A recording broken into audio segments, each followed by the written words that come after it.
И Коцевски, кога дојде со нас со родителите, кога правиме обед, кажа дека јас сум секој пат од ваша страна, а испадна, се што плунат пред нас, ние се завртиме, они го излижат. Значи срамота е. Крие ги УЈП, немали никаква виновност. Како немат? Ние знаеме, они не знаат. Ние знаеме, они не знаат. Ние ли треба законите да им ги кажуваме? Ние ли треба на них да и водиме ред тамо? Или продадеа се за ситна пара? Ама парата е проклета. Треба да им биде јасно на сите до еден. Со пара ништо не се купува. Оти нашите деца со пари са не ни ги врнаа. Колку и да дават пари децата, никој пат нема да ни се врнат. Ама и тие што ќе судат, нека мислат. Оти немој да викат после кънете не овај, кънете не онај. Ние не кънеме. Само кој што не мисли Господ нека му дава. Нека мислат како ќе судат и од која страна ќе застанат. Дали право ќе судат или криво ќе судат. Ич не интересира више за никој. Ние сме мртви души више. Дали 5 души или 15 или 50 ќе излаваме па, нема да оставиме на раат. Ама нека му ја мислат и тие што се нафанали на функција да судат. Немој да мислат дека така ќе застанеме. Нема да застанеме. Ние ако застанеме, Господ со децата згоре ќе им суди. Па нека мислат дали мирно ќе спијат или нема да спијат. Некои од осумничените пуштили се ги. Некои си на свадби одат, некои на излавања, некои на прошетки, а нашите деца дека излават? Дека излават? На некој син му у домашен притвор најголеми глупости се направили. Зашо?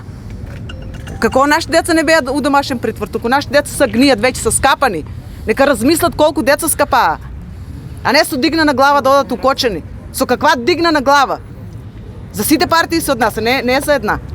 Со каква никаква совест нема. Со каква дигна на глава они одат, гордо одат укочени со дигна на глава. Треба да се засрамат бе, да не улегнат укочени бе. Совест немат совест. Не митинг да држат, каков митинг бе? Продадени души од родителите, некои си продадеа смртта на децата.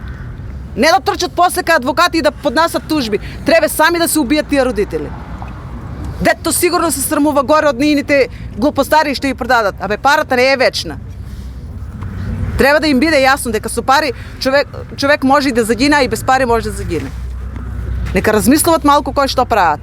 А не после да викат за нас овака думат, за нас онака думат, ово било, оно било. Нема со што да размислат. Ја мислам они нема со што да размислат. Точно е дека они немат мозок, на них мозокот им е ограничен. Некој од облишево натам не знаат дали е копно, дали е вода, а некој под виница натам не знаат. Што ќе размислат тие?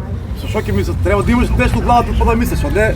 Па што имат? Ништо нема. Некои били на функција, некои били со школа. Па што ние прости ли сме, без школа ли сме, ние не ли сме учени? Школа со купени дипломи, тоа школа не, купени дипломи. Ние не сме прости и заостанани. Они што мислат? Факултетот ако е купен, дека тоа е школа. Не, уличната школа е најубава школа од се. Да им биде јасно на сите до еден. Оти треба да бидеш со сите човек. А не само да дигнеш глава и тај ми одговара со тај ќе живеам, онај ми одговара со онај ќе живеам. Овие се прости, глупави се, заостанани се, ништо не разбират, сиромаси се. Не сме ние сиромаси. Ние сме пропаднани. На нас ни беа доволни тие пари што си ги имааме. Бееме среќни со тие пари, само децата да ни беа живи и здрави. Ама на крајот што направија? За тие пусти пари 62 деца загинаа, ама никој не се сеќира за нив. Со кренани глави одиме укочени. Па неле е срамота бе, неле е греота бе. Прво и прво нека се замислат тие што одат со дигнани глави, нивните деца да се на нашето место. Па тогаш ќе ги питам дали ќе одат со дигнана глава и дали ќе одат со напупена глава.